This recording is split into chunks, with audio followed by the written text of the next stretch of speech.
नमस्कार दोस्तों, मैं मुकेश संपरियार आपका हार्दिक स्वागत करता हूँ स्टडी विद एमआर क्लासेस पर। जैसा कि आपको बताया गया है कि एसएससी जीडी की पीवाईक्यू सीरीज चलाई जा रही हैं और उसी क्रम में ये जीएस का अगला वीडियो। आइए दोस्तों हम देखते हैं। जैसा कि अपन ने बताया था कि हर एक क्वेश्चन को बहुत डिटेल में यहाँ पर समझा जाएगा। जैसे कि पहला क्वेश्चन आपको दिख रहा होगा, यहाँ पर पहला क्वेश्चन आपसे बोला जा रहा है कि भारत की कितने किलोमीटर लंबी रेखा और द्वीपों सहित 7516.6 किलोमीटर लंबी तटरेखा है। तो इसका आंसर जो होगा 15,107.7 किलोमीटर आंसर होगा। और यह लगभग, अगर मैं बात करूं तो जो भारत की स्थल सीमा की लंबाई है, तो स्थल सीमा की जो लंबाई है दोस्तों, स्थल सीमा की स्थल सीमा की जो लंबाई है वो आपको पता पड़ गई कि स्थल सीमा की जो लंबाई है दोस्तों वो 15,106.7 है। और ये 7 देशों से, यह जो है ना, 7 देशों से होकर गुजरती हैं। ये 7 देशों से ये 7 देशों से होकर गुजरती हैं। ये 7 देशों से होकर गुजरती है। अगर मैं बात करूं भारत की तट रेखा की, तो भारत की तट रेखा है ना हिंद महासागर, जो कि हिंद महासागर ये रहा आपका, ठीक है, नीचे ये रहा हिंद महासागर। भारत की जो तट रेखा है हिंद महासागर, ये रहा आपका अरब सागर और ये रहा आपकी बंगाल खाड़ी। तो हिंद महासागर, अरब सागर और बंगाल की खाड़ी को छूती है। और अगर मैं तट रेखा की बात करूं तो ये 9 राज्यों को स्पर्श करती है। कितने राज्यों को? तो तट रेखा की अगर बात आई तो तट रेखा कितने राज्यों को स्पर्श करती है? तो 9 राज्यों को स्पर्श करती है। कितने राज्यों को स्पर्श करती है दोस्तों? 9 राज्यों को स्पर्श करती है। कौन सी स्पर्श करती है? तटीय रेखा। कौन सी रेखा दोस्तों? तटीय रेखा। अगर मैं बात करूँ वो 9 राज्य कौन कौन से हैं, तो थोड़ा मैप में समझ लेते हैं। जैसे देखें, ये सबसे पहले ये गुजरात, गुजरात के बाद महाराष्ट्र, महाराष्ट्र के बाद ये रहा गोवा, गोवा के बाद यहाँ कर्नाटक, कर्नाटक के बाद ये रहा केरल, फिर तमिलनाडु, और फिर ये आंध्र प्रदेश, आंध्र प्रदेश के बाद उड़ीसा, उड़ीसा के बाद ये रहा वेस्ट बंगाल। तो ये कहीं ना कहीं 9 राज्य जो हैं, वो कहीं ना कहीं 9 राज्य जो हैं तटीय रेखा कहीं ना कहीं स्पर्श करते हैं, तटीय रेखा को स्पर्श करते हैं। ठीक है दोस्तों, अगले क्वेश्चन की तरफ बढ़ते हैं। अगला क्वेश्चन क्या बोला जा रहा है?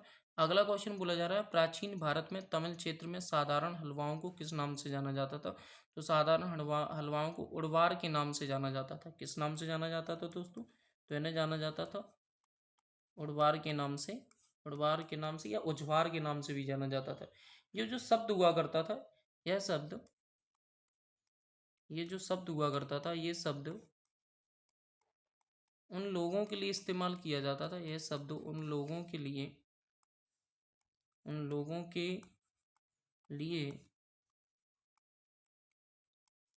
के लिए इस्तेमाल इस्तेमाल किया जाता था। उन लोगों के लिए इस्तेमाल किया जाता था जो खेत में जुताई जो खेत में जुताई जैसे कृषि कार्य करते थे। जुताई जैसे कृषि कार्य करते थे। ठीक है, कृषि कार्य करते थे। ठीक है, उसी को हम उज्वार या उड़वार कहते थे। अच्छा, अगर मैं बात करूं यहाँ पर बेल्लौर, बेल्लौर किससे संबंधित होता था? तो अगर मैं बेल्लौर की बात करूं, तो बेल्लौर की बात करें यहाँ से, तो जो वेलार था वो किस लिए शब्द होता था? तो वेलार का आमतौर पर भूस्वामी या उच्च स्थिति वाले कृषक के लिए किया जाता था। वेलार का आमतौर पर आमतौर पर भूस्वामी, भूस्वामी का मतलब जो भूमि का स्वामी, भूस्वामी या उच्च उच्च स्थिति वाले कृषक के लिए ये शब्द यूज होता था। उस स्थिति वाले कृषक के लिए ये शब्द क्या किया जाता था दोस्तों? यूज किया जाता था। ठीक है, यहीं पर एक ऑप्शन दिया है आदिमई और कैडिसियर। आदिमई और कैडिसियर जो शब्द हैं, आदिमई और कैडिसियर जो शब्द हैं, इसके बारे में भी थोड़ा जान लेते हैं कि आदिमई आदिमई और और कैदिसियर जैसे अन्य शब्द कैरियर जैसे जो अन्य शब्द हैं, ये समाज के भीतर विभिन्न समाज वर्गों या भूमिकाओं को भूमिकाओं विभिन्न समाज वर्गों या भूमिकाओं को संदर्भित करते थे। मतलब विभिन्न समाज के भीतर जो विभिन्न सामाजिक वर्ग हुआ करते थे, उन्हीं को कहीं ना कहीं क्या करते थे, संदर्भित करते थे। ठीक है दोस्तों, तो अगले क्वेश्चन की तरफ हम बढ़ते हैं। अगला क्वेश्चन क्या है अपना? अगला क्वेश्चन आपसे ये बोला जा रहा है कि भारत के उपराष्ट्रपति किस विधायी निकाय के पदेन के अध्यक्ष के रूप में कार्य करते हैं? तो भारत के जो उपराष्ट्रपति हैं वो राज्यसभा के तौर पर काम करते हैं, राज्यसभा के पदेन अध्यक्ष के रूप में। इसके बारे में मैंने पिछली वीडियो में बहुत डिटेल में बताया है कि उपराष्ट्रपति का कौन सा आर्टिकल है, किस आर्टिकल के तहत वो पदेन सभापति में होते हैं, किसका उन्हें वेतन मिलता है, क्या क्या सारी चीज़ें मैंने पिछली वीडियो में बताई हैं, तो प्लीज़ देखें। मैं अगले क्वेश्चन की तरफ बढ़ रहा हूँ। अगला क्वेश्चन आपका चौथा क्वेश्चन। तो अगर मैं चौथे क्वेश्चन की बात करूं तो चौथा क्वेश्चन आपसे ये बोला जा रहा है कि भारतीय भारतीय संविधान के किस अनुच्छेद के तहत स्वतंत्रता के अधिकार और पेशा, व्यापार और वाणिज्य करने के अधिकार शामिल? तो ये जो अनुच्छेद होगा, ये अनुच्छेद होगा दोस्तों 1922 के तहत। अच्छा, अनुच्छेद के बारे में, ये सारे के सारे मौलिक अधिकार हैं, इनके बारे में भी मैंने बता चुका हूँ पहले, लेकिन एक बार और जान लेते हैं कि अनुच्छेद अगर मैं 23 से 24 की बात करूँ तो 23 से 24 किसके खिलाफ है? तो ये है दोस्तों शोषण के खिलाफ, ये लिखवा चुका हूँ, शोषण के खिलाफ। ठीक है, शोषण के खिलाफ अधिकार से जुड़े हैं, शोषण के खिलाफ अधिकार। ठीक है, 23 से 24 शोषण के खिलाफ अधिकार। इसमें 24 बहुत ज़्यादा इंपॉर्टेंट है। 24, अगर अनुच्छेद 24 की बात की जाए तो अनुच्छेद जो 24 है ये बाल मजदूरी ये बाल मजदूरी प्रतिषेध से संबंधित है। बाल मजदूरी का प्रतिषेध मतलब होता क्या है? अनुच्छेद 24 क्या कहता है? बाल मजदूरी प्रतिषेध। अनुच्छेद 24 क्या कहता है? अनुच्छेद 24 कहता है कि 14 वर्ष से कम आयु वाले बच्चे, कितने वर्ष से? 14 वर्ष से कम आयु वाले किसी बच्चे को कारखानों में या किसी भी जोखिम भरे काम पर नियुक्त नहीं किया जा सकता है। ठीक है, ये आर्टिकल 24 में लिखा गया है कि साफ साफ 14 वर्ष से कम आयु वाले किसी भी बच्चों को कारखानों या अन्य किसी जोखिम भरे काम में हम नियुक्त नहीं कर सकते हैं। ये कानूनी अपराध है एक तरीके से। ठीक है, तो आर्टिकल 24 बहुत अच्छे से याद रखना है। फिर इसके बाद अगर मैं आर्टिकल 25 से 28 की बात करूँ, आर्टिकल 25 से 28 की बात करूँ तो 25 से 28 जो है ना, वो धार्मिक स्वतंत्रता की बात करता है। किसकी बात करता है? धार्मिक स्वतंत्रता की बात करता है। धार्मिक स्वतंत्रता का अधिकार। ठीक है, 25 से जो 28 है वो किसकी बात करता है? धार्मिक स्वतंत्रता का अधिकार। 25 में तो आपने पढ़ा ही होगा कई बार कि 25 जो आर्टिकल है वो कहीं ना कहीं ये बताता है कि धर्म का आचरण करने की स्वतंत्रता होता है। मतलब सभी व्यक्तियों को अपने धर्म को मानने या प्रचार प्रसार करने की स्वतंत्रता होती है और सभी व्यक्ति अपने धर्म प्रचार प्रसार के अनुसार कहीं ना कहीं इसका धारण कर सकते हैं। ठीक है, तो और किसी भी व्यक्ति को जबरदस्ती किसी भी धर्म का पालन हम नहीं कर सकते। ये आर्टिकल 25 में साफ साफ लिखा है। अगर मैं 18 की बात करूँ तो 14 से 18 की क्या बात है कि ये करता है समानता का अधिकार। किसकी बात करता है ये दोस्तों? समानता का अधिकार।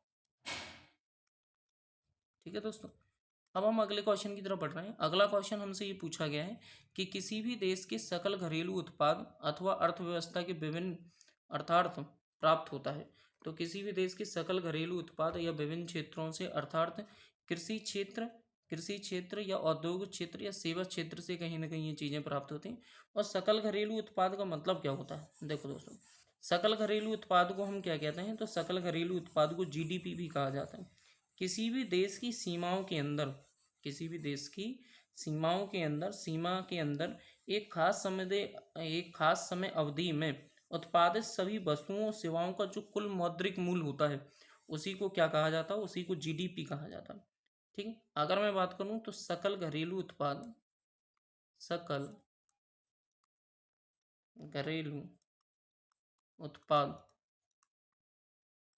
घरेलू उत्पाद की बात करूं तो सकल घरेलू उत्पाद को क्या कहा जाता है? तो इसे हम जीडीपी भी कहते हैं। ठीक है, और जीडीपी की परिभाषा क्या है? तो किसी भी किसी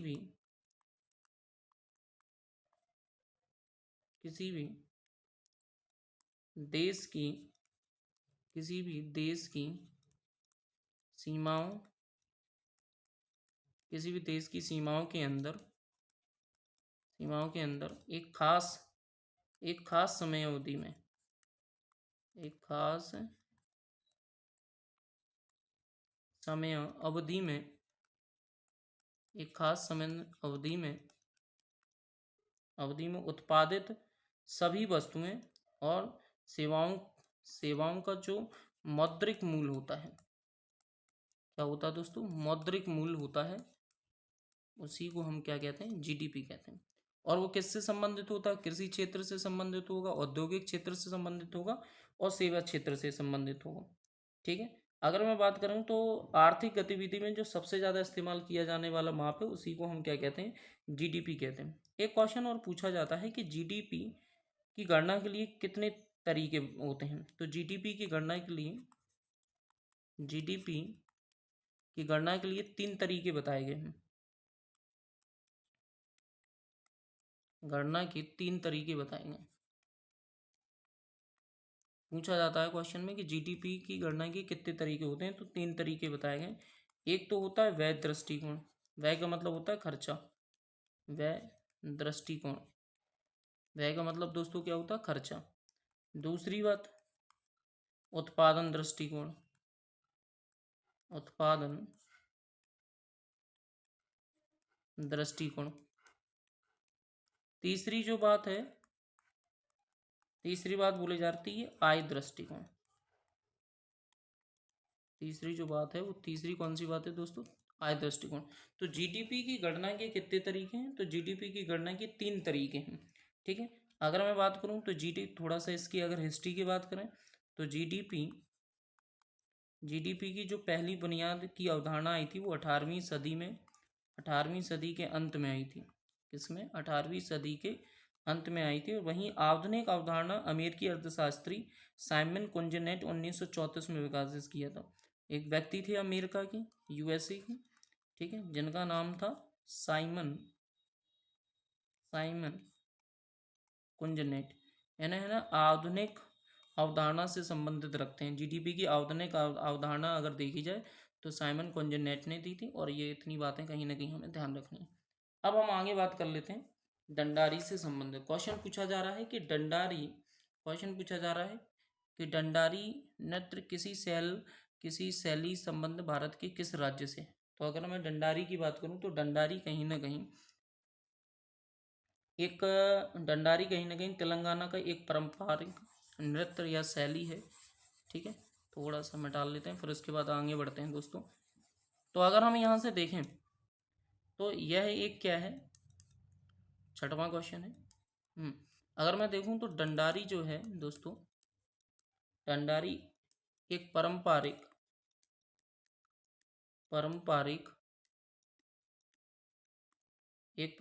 नृत्य शैली है। एक पारंपरिक नृत्य शैली है जैसे मुख्य रूप से क्वेश्चन पूछा जाता है कि जैसे मुख्य रूप से कौन सी जनजाति बनाती है। तो जैसे मुख्य रूप से गोंड जनजाति, जैसे मुख्य रूप से गोंड जनजाति दशहरा के त्यौहार पर करती है, दशहरा के त्यौहार पर करती है। और ये कहाँ किया जाता है, तो ये किया जाता है तेलंगाना। अगर मैं तेलंगाना की बात करूं तो ये 2 जून, इसकी स्थापना 2 जून 2014 को हुई थी। 2 जून 2014 में आंध्र प्रदेश से अलग होकर आंध्र प्रदेश से अलग होकर इसका गठन हुआ था। ठीक है दोस्तों, आगे बात कर लेते हैं। अगला क्वेश्चन आपसे क्या पूछा गया है, अगला क्वेश्चन आपसे ये पूछा गया है कि 1 अक्टूबर 2022 को भारत के महान्यायवादी के रूप में किसे नियुक्त किया गया था। तो 1 अक्टूबर 2022 को भारत के महान्यायवादी के तौर पर आर वैकेंटर मणि को कहीं ना कहीं नियुक्त किया गया था। महान्यायवादी अगर देखा जाए तो महान्यायवादी होता क्या है, तो ये देश का सर्वोच्च कानून अधिकारी होता है। इसे देश का सर्वोच्च कानून अधिकारी माना जाता है। तो क्वेश्चन नंबर हम 7 पर बात कर लेते हैं थोड़ा डिटेल से महान्यायवादी के बारे में। तो महान्यायवादी का उल्लेख संविधान की अगर मैं बात करूं तो संविधान में इसका उल्लेख जो है वो अनुच्छेद 76 में मिलता है। अनुच्छेद 76 में महान्यायवादी का उल्लेख है और ये देश का सर्वोच्च कानून अधिकारी होता है। देश का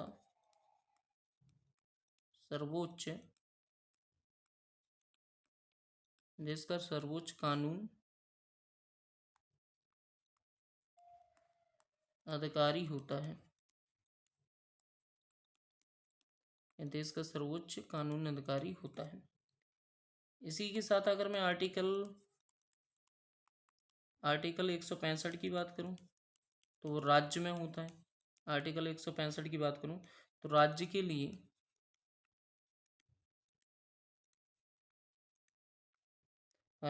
लिए एडवोकेट जनरल से संबंधित है। ये मतलब वही अधिवक्ता से संबंधित है, एडवोकेट जनरल से संबंधित है।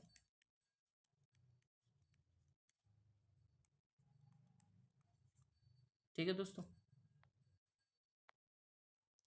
अब दोस्तों थोड़ा सा और अगर महान्यायवादी में बात की जाए तो इनकी जो नियुक्ति करता है महान्यायवादी की, इनकी जो नियुक्ति करता है, इनकी नियुक्ति राष्ट्रपति करता है। महान्यायवादी की जो नियुक्ति करता है वो कौन करता है दोस्तों? राष्ट्रपति करता है। ठीक है। वेतन भत्ते वगैरह जो सारी चीज़ें जो डिसाइड करता है वो राष्ट्रपति करता है। अगर मैं बात करूँ उनके कार्यकाल की तो कार्यकाल कोई निश्चित नहीं है। कार्यकाल संविधान में दिया नहीं है कुछ कार्यकाल के बारे में, संविधान में कुछ नहीं दिया गया है कार्यकाल के बारे में। ठीक। एक क्वेश्चन और पूछा जाता है कि बताइए प्रथम महान्यायवादी कौन है? भारत के प्रथम महान्यायवादी कौन है? तो भारत के प्रथम महान्यायवादी एम सी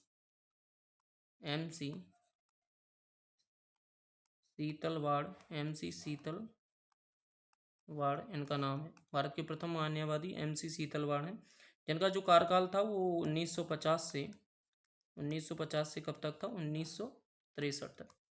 ठीक है दोस्तों। अगले क्वेश्चन की तरफ बढ़ते हैं। अगला क्वेश्चन इंदिरा गांधी के नेतृत्व से संबंधित है। तो बोला जा रहा है इंदिरा गांधी के नेतृत्व में भारत में कौन सी पंचवर्षीय योजना शुरू की गई थी? तो इंदिरा गांधी के नेतृत्व में दोस्तों भारत में चौथी पंचवर्षीय योजना शुरू की गई थी। अगर मैंने इससे पहले सारे कार्यकाल आपको लिखवाए थे, चौथी पंचवर्षीय योजना की बात करें तो जो चौथी पंचवर्षीय योजना थी, क्वेश्चन नंबर कौन सा हो गया? ये क्वेश्चन नंबर ये 8वां है दोस्तों। कौन सा है? 8वां। अगर मैं चौथी पंचवर्षीय योजना की बात करूं, चौथी पंचवर्षीय योजना की अगर मैं बात करूं तो चौथी पंचवर्षीय योजना का जो कार्यकाल मैंने लिखवाया था 1969 से 1974 लिखवाया था, और जो कि इंदिरा गांधी के समय का था। इंदिरा गांधी के बारे में थोड़ा सा समझ लेते हैं। इंदिरा गांधी के बारे में थोड़ा सा जान लेते हैं। अगर मैं इंदिरा गांधी की बात करूं तो इंदिरा गांधी भारत की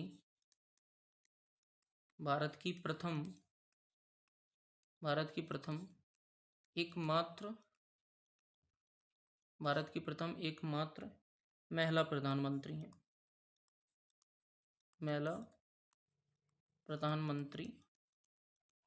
भारत की प्रथम एकमात्र महिला प्रधानमंत्री थी। ठीक है। अगर मैं इंदिरा गांधी की बात करूं तो ये भारत की प्रथम एकमात्र महिला प्रधानमंत्री थी, और इनके शासनकाल के दौरान ही इनके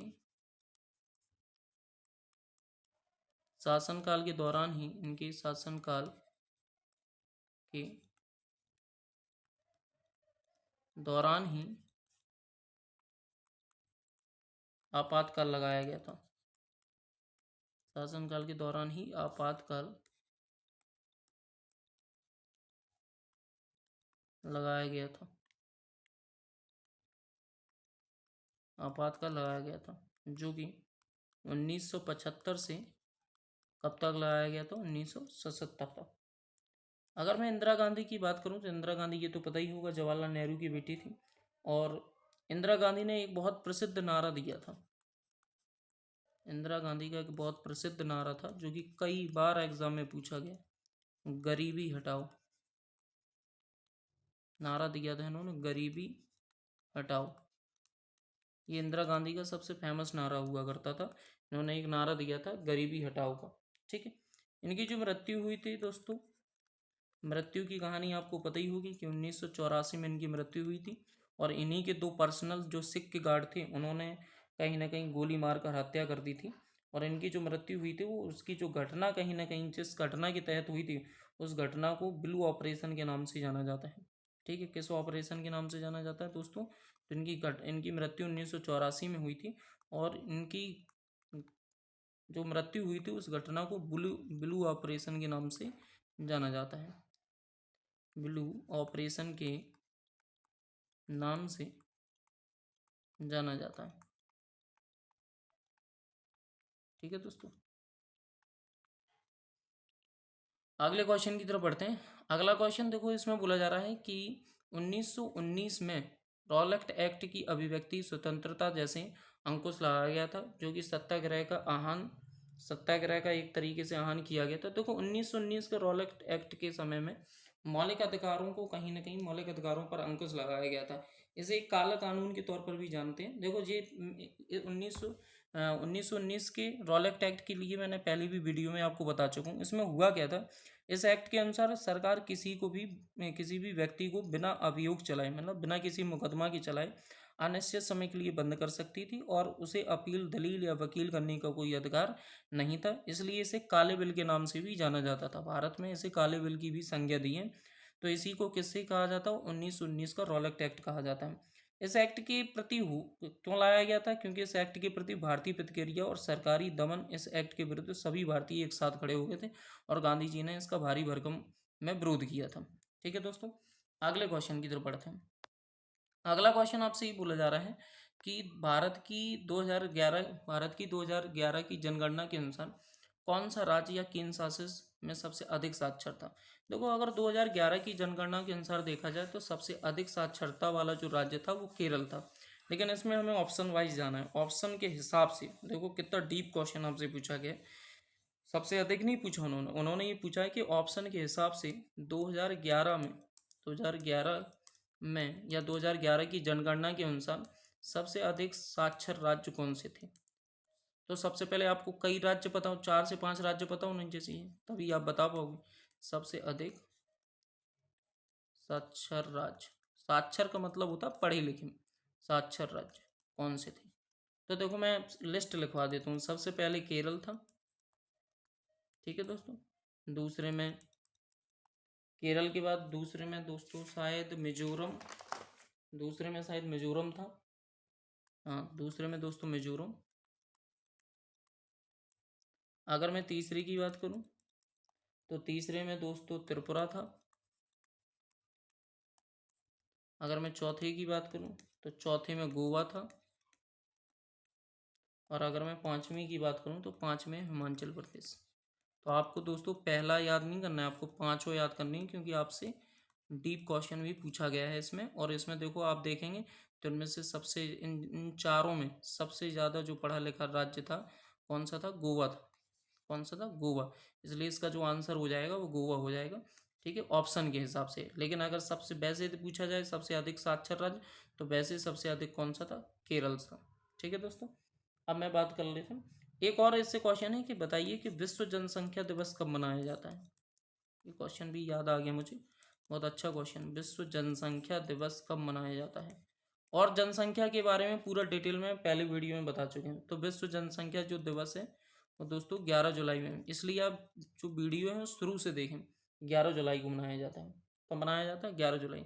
एक और क्वेश्चन मुझे बेहतरीन क्वेश्चन एक याद आ गया है। एक क्वेश्चन पूछा गया था एसएससी में, सीजीएल में, शायद आई थिंक सीजीएल में पूछा गया था कि 2011 की जनगणना में 2011 की 2011 की जनगणना में कुल कितने प्रश्न शामिल थे? मतलब जब जनगणना करने जाते थे अधिकारी वगैरह तो कुल कितने प्रश्न पूछते थे? कुल कितने प्रश्न शामिल थे? बहुत अच्छा क्वेश्चन। कुल कितने प्रश्न शामिल थे। तो दोस्तों ये अच्छा पूछा गया क्वेश्चन है। तो 29 प्रश्न शामिल हुआ करते थे। कितने प्रश्न शामिल हुआ करते थे दोस्तों? 29। अब हम बात कर लेते हैं आगे। अगला जो क्वेश्चन है बोला गया है कि 1919 में किसके गठन के साथ क्रिकेट एक अंतर्राष्ट्रीय खेल बन गया था? तो 1919 में आईसीसी का गठन हुआ था। किसका गठन हुआ था? आईसीसी, जैसे अंतर्राष्ट्रीय खेल कहते हैं, ठीक है, अंतर्राष्ट्रीय क्रिकेट एसोसिएशन बोलते हैं इसे हम, या काउंसलिंग, सॉरी, आईसीसी का मतलब होता है इंटरनेशनल क्रिकेट काउंसलिंग बोर्ड, ठीक है। तो अगर मैं यहाँ से देखूँ आईसीसी का गठन जो किया गया था, आईसीसी की आईसीसी की जो स्थापना हुई थी, आईसीसी की जो स्थापना हुई थी, वो स्थापना हुई थी दोस्तों 15 जून 1909 में हुई थी। 15 जून 1909 में हुई थी। इसकी जो शुरुआत हुई थी, इसका जो पहले नाम था, इसकी जो शुरुआत हुई थी, मतलब पहले जो नाम था, जब शुरुआत में नाम रखा गया था तो रखा गया था इम्पीरियल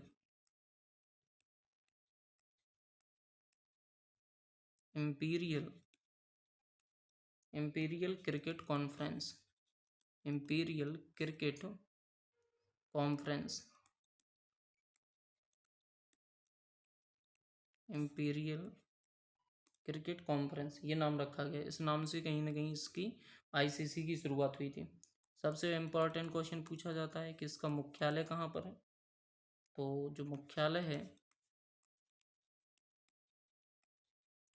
इसका जो मुख्यालय है वो दुबई में है दोस्तों।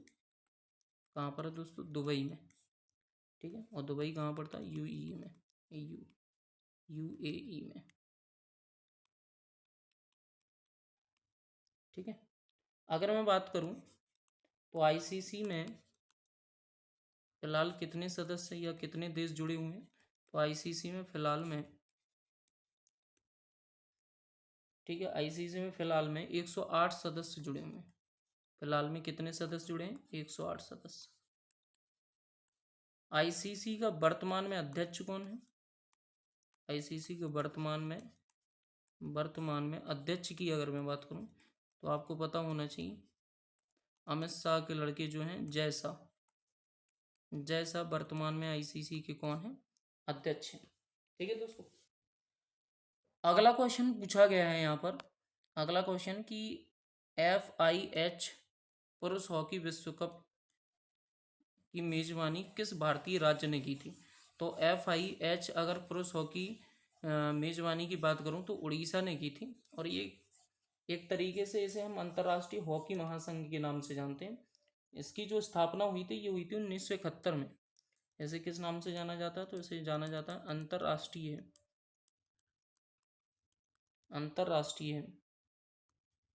अंतर्राष्ट्रीय हॉकी महासंघ, अंतर्राष्ट्रीय हॉकी महासंघ, और इसे शॉर्ट में बोलते हैं FIH, FIH, ठीक है। आगे इसकी स्थापना की बात करें, शुरुआत कब हुई थी? शुरुआत की बात करें तो इसकी जो शुरुआत हुई थी वो हुई थी दोस्तों 1971 में। कब शुरुआत हुई थी? 1971 में। सर्वाधिक बार कौन विजय हुआ था इसमें? ये भी एक अच्छा क्वेश्चन है, बहुत इंटरेस्टिंग क्वेश्चन, कि सर्वाधिक विजय कौन है इस टूर्नामेंट को लेकर? तो पाकिस्तान, पाकिस्तान, ठीक है, जो कि कितनी बार विजय है? 4 बार, ठीक है दोस्तों। और अभी 2023 की बात करूँ, 2023, हाँ 2023 की अगर बात करूँ तो उसमें कौन जीता है? तो जर्मनी जीता है। कौन जीता दोस्तों? जर्मनी, ठीक है। देखो ये तुम्हारा अगला क्वेश्चन है 14 में, पूछा गया है कि FIH पुरुष हॉकी विश्व कप 2023 किसने जीता था? तो ये जर्मनी ने जीता था, ठीक है दोस्तों। कार की बैटरियों के लिए किस रासायनिक यौगिक का उपयोग किया जाता है जिसका सूत्र PHSO4? तो लेड सल्फेट का कार की बैटरियों के रासायनिक यौगिक के रूप में यूज किया जाता है। 14 क्वेश्चन मैंने अभी बताया था कि भैया FIH पुरुष हॉकी विश्व 2023 किस देश ने जीता था? तो जर्मनी ने जीता था। और इसकी जो शुरुआत हुई थी 1971 में हुई थी। सब सर्वाधिक किसने जीता है? तो ये पाकिस्तान ने जीता है। हम अगले क्वेश्चन की तरफ बढ़ लेते हैं। अगला क्वेश्चन, केंद्रीय वस्तु एवं सेवा कर, केंद्रीय वस्तु एवं सेवा कर से संबंधित कौन सा कथन है 2023 से संबंधित? इसे अगस्त 2023 में लोकसभा में पेश किया गया था। जी हाँ, बिल्कुल 2023 में पेश किया गया था। ये केंद्रीय वस्तु सेवा कर CGST के अधिनियम 2017 का संशोधन करता है। हाँ बिल्कुल, तो इसका जो आंसर हो जाएगा, दोनों सही हो जाएंगे। अच्छा, जीएसटी के बारे में मैंने पहले भी बता चुका हूँ, जीएसटी के बारे में कि जीएसटी जैसे हम गुड्स सर्विस टैक्स कहते हैं, इसे हम क्या दोस्तों बोलते हैं? Goods and service tax. Goods and service goods and service tax, ठीक है। अगर देखा जाए तो विश्व में सर्वप्रथम ये कहाँ पर लागू हुआ था? तो सर्वप्रथम अगर देखा जाए सर्वप्रथम विश्व में, तो सर्वप्रथम विश्व में ये भैया फ्रांस में लागू हुआ था। कहाँ पर हुआ था? फ्रांस में। कब हुआ था लागू? तो 1954 में, ठीक है। अगर मैं भारत की बात करूं, तो भारत में बता चुका हूँ, एक बार और रिपीट कर देता हूँ। भारत में 1 जुलाई 2017 को, ठीक है। अगर ये भी देखा जाए कि भारत में मॉडल कौन सा है, भारत में मॉडल कौन सा अपनाया गया है, तो अगर भारत के मॉडल की बात की जाए, तो भारत का जो मॉडल है वो अपनाया गया है कनाडा का। कौन सा मॉडल अपनाया गया दोस्तों? कनाडा का, ठीक है। अगर जीएसटी की पूर्ण रूप की बात करें, तो मैंने अभी बताया गुड्स सर्विस टैक्स है, ठीक है।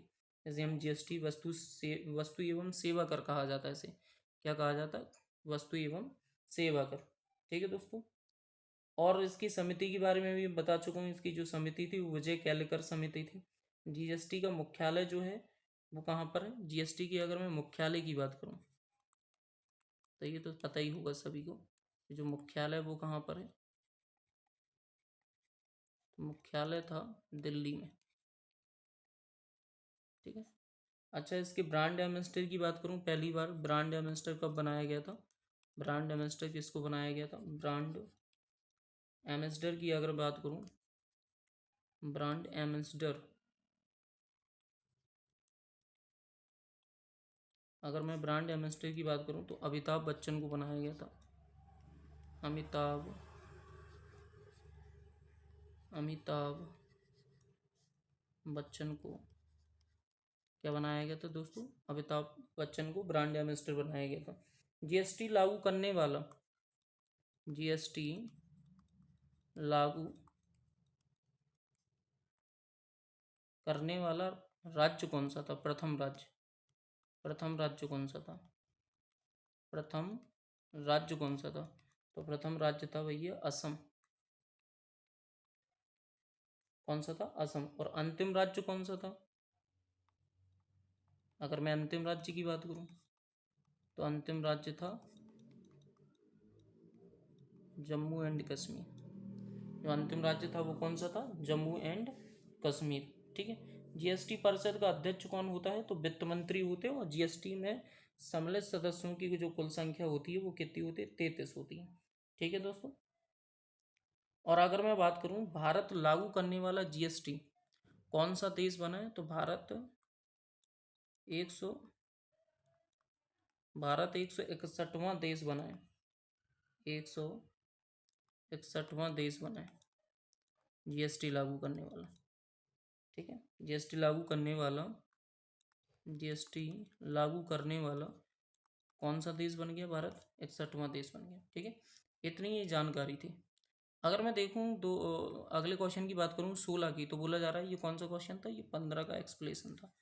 16 की बात करूं तो निम्नलिखित में से कौन सी संसदीय समिति की रिपोर्ट की अध्यक्षता करता है जिसने कोविड-19 महामारी वैश्विक प्रतिक्रिया भारत का योगदान आगे का रास्ता की रिपोर्ट तैयार की थी? तो ये पीपी चौधरी थी। कौन थे दोस्तों? ये पीपी चौधरी। आगे बोला जा रहा है हरेली, कजरी और मंडई त्योहार का संबंध किस राज्य से है? तो हरेली, कजरी और मंडई त्योहार का जो संबंध है वो छत्तीसगढ़ राज्य से है। इसको थोड़ा सा रफ कर लेते हैं दोस्तों।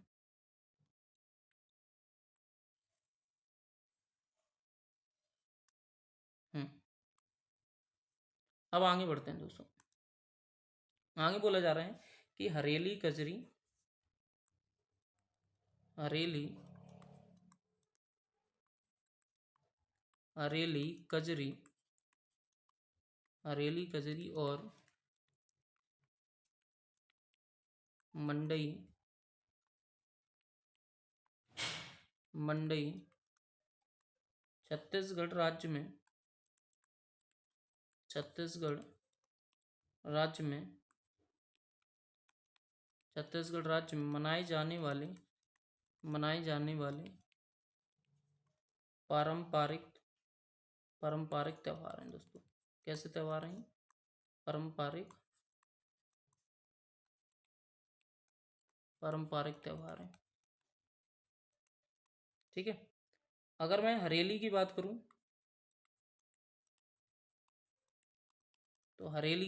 तो ये मानसून के मौसम में मनाई जाती है। ठीक है। और यह कृषि चक्र की शुरुआत का प्रतीक है। यह मानसून के मौसम में मनाई जाती है, मानसून के मौसम में मनाई जाती है। यह है कृषि चक्र, कृषि चक्र,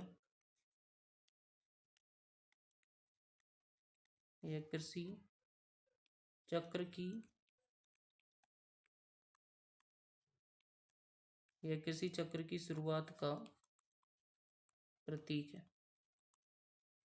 ठीक है। ये मानसून के मौसम में बनाई जाती है। अगर मैं कजरी की बात करूं, कजरी की अगर मैं बात करूं तो कजरी क्या है? कजरी है ना, एक त्यौहार है जो किसानों के लिए वर्षा ऋतु को महत्व देता है। ये वर्षा ऋतु से संबंधित है। वर्षा ऋतु किसानों के लिए वर्षा ऋतु का महत्व दर्शाता है। वर्षा ऋतु के महत्व को क्या करता है? दर्शाता है। ठीक है दोस्तों। अब अगर मैं बात करूं कजरी के बाद मंडई की, किसकी बात करूं दोस्तों? मंडई की। तो मंडई एक आदिवासी त्यौहार है जो छत्तीसगढ़ के आदिवासी समुदाय, ये कैसा है तो यहाँ पर लिखेंगे हम, ये एक आदिवासी त्यौहार है। कैसा त्यौहार है दोस्तों? आदिवासी त्यौहार है जो छत्तीसगढ़ के आदिवासी समुदायों की समृद्धि या सांस्कृतिक विरासत को प्रदर्शित करता है। ठीक है दोस्तों। अब आगे बात कर लेते हैं। ठीक है दोस्तों, अगले क्वेश्चन की तरफ बढ़ते हैं। अगला क्वेश्चन हरेली और अगला क्वेश्चन आपका ये है, प्रसिद्ध भारतनाट्यम से संबंधित है अगला क्वेश्चन। तो अगले क्वेश्चन की तरफ बढ़ते हैं। प्रसिद्ध भारतनाट्यम व्याख्याता कला क्षेत्र की संस्थापक रुक्मिणी देवी अरुणडेल को 1956 में क्या दिया गया था? तो उन्हें है ना पद्म भूषण से सम्मानित किया गया था दोस्तों। अब हम यहाँ से एक क्वेश्चन भारत रत्न के बारे में समझ लेते हैं, जो कि कई बार पूछा गया है। ये एक राष्ट्रीय पुरस्कार है और ये भारत का सबसे बड़ा पुरस्कार माना जाता है। ये कला साहित्य तथा विज्ञान या बड़े पैमाने की जन सेवा में उत्कृष्ट कार्य करने के लिए देश का सबसे बड़ा राष्ट्रीय पुरस्कार माना जाता है। अगर इसकी शुरुआत की बात करें तो इसकी जो शुरुआत हुई थी 1956 में हुई थी। और अगर यहाँ पर देखा जाए तो ये 26 जनवरी को भारत के राष्ट्रपति द्वारा कहीं ना कहीं दिया जाता है।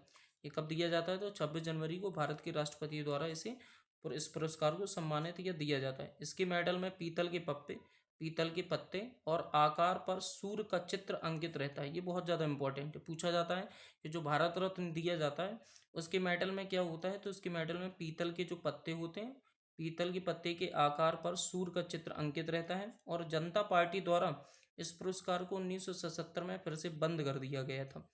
ठीक है। जो जनता पार्टी थी 1977 में इसे बंद कर दिया गया था, किंतु 1980 में कांग्रेस सरकार ने इसे फिर से शुरू किया, जैसे हम भारत रत्न कहते हैं। 1980 में दोबारा शुरू होने से इसे सर्वप्रथम मदर टेरेसा ने प्राप्त किया था और मरणोपरांत सर्वप्रथम लाल बहादुर शास्त्री को भारत रत्न से सम्मानित किया गया था। क्वेश्चन पूछा जाएगा कि बताइए मरणोपरांत सबसे पहला जो भारत रत्न सम्मानित किया, मरणोपरांत का मतलब मरने के बाद जो सबसे पहले भारत रत्न मिला था वो मिला था लाल बहादुर शास्त्री को। एक और नोट लगता है यहाँ पर कि भारत रत्न एकमात्र ऐसा पुरस्कार है जिसे वरीयता की सूची में स्थान दिया गया है। ठीक है, जिसे किसमें स्थान दिया है? वरीयता की सूची में स्थान दिया गया। हम अगले क्वेश्चन पर बात कर लेते हैं। 19वां क्वेश्चन क्या कहता है? 19वां क्वेश्चन बोला जा रहा है कि 19वां क्वेश्चन बोला जा रहा है कि निम्नलिखित में से किस गायिका ने 19 भाषाओं की फिल्म पार्श्व गायन में उनके योगदान के लिए 2023 के पद्म भूषण से उन्हें सम्मानित किया गया है? तो ये वाणी जयराम है। वाणी जयराम के बारे में थोड़ा सा हम समझ लेते हैं। वाणी जयराम भारतीय गायिका थीं और इन्हें आधुनिक भारत की मीरा कहा जाता है।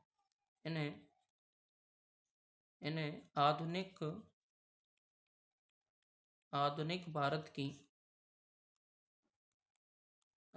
भारत की मीरा कहा जाता है। मीरा भी तो क्वेश्चन पूछा जाएगा, बताइए आधुनिक भारत की मीरा किसे कहा जाता है, तो वाणी जयराम को मीरा भी कहा जाता है। ठीक है दोस्तों, मीरा भी कहा जाता है। अब हम अगले क्वेश्चन की तरफ बढ़ते हैं, 20 वाले क्वेश्चन की तरफ। ठीक है, 20वां क्वेश्चन क्या है? 20वां क्वेश्चन बोला जा रहा है कि किस सन में जनांकिकी संक्रमण पहले चरण में था। तो अगर मैं बात करूं तो 1919 में जनांकिकी संक्रमण पहले चरण में। लेकिन सबसे बड़ी बात आती है कि जनांकिकी संक्रमण होता क्या है, जनांकिकी संक्रमण कहते किसे हैं। देखो, अगर मैं जनांकिकी संक्रमण की बात करूं तो इसके द्वारा यह वह प्रक्रिया है जिससे, यह मैं बोल के ही समझा दे रहा हूँ दोस्तों, यह वह प्रक्रिया है जिसके द्वारा कुछ समाज की तकनीकी विकास के परिणाम स्वरूप उच्च जन्म और मृत्यु दर से अपेक्षाकृत कम जन्म और मृत्यु दर में क्या होते हैं, स्थानांतरित होते हैं। मतलब बोला ये जा रहा है कि ये वह प्रक्रिया होती है जिसके द्वारा समाज की तकनीकी विकास के परिणाम स्वरूप उच्च जन्म और मृत्यु दर से अपेक्षाकृत कम जन्म और मृत्यु दर में स्थानांतरित का मतलब एक जगह से दूसरी जगह जाना। अगर मैं पहले चरण की बात करूं तो पहले चरण की जो स्थिति थी वो 1920 या 1921 के समय की थी। इस चरण में हुआ क्या था, उच्च जन्म दर और उच्च मृत्यु दर की विशेषता होती थी। दूसरे चरण में क्या था, दूसरे चरण में था कि मृत्यु दर घटने लगती थी, जबकि जन्म दर जो होती थी वो अपरिवर्तित रहती थी। ठीक है, और इससे ही रिलेटेड एक क्वेश्चन पूछा गया। इससे रिलेटेड क्या क्वेश्चन पूछा गया कि जनांकिकी संक्रमण मॉडल में निम्नलिखित किस चरण में जन्म और मृत्यु दर दोनों ही आमतौर पर कम होती हैं। जन्म और मृत्यु दर जन्म और मृत्यु दर दोनों ही क्या होती हैं, कम होती हैं। जनांकी संक्रमण मॉडल में कब होता है ऐसा, तो ये होता है दोस्तों निम्न स्थिर चरण में। ये होता है निम्न स्थिर चरण में। ठीक है दोस्तों, धन्यवाद दोस्तों। अगर आपको थोड़ा सा भी हेल्प मिलती है तो प्लीज़ कमेंट ज़रूर करें।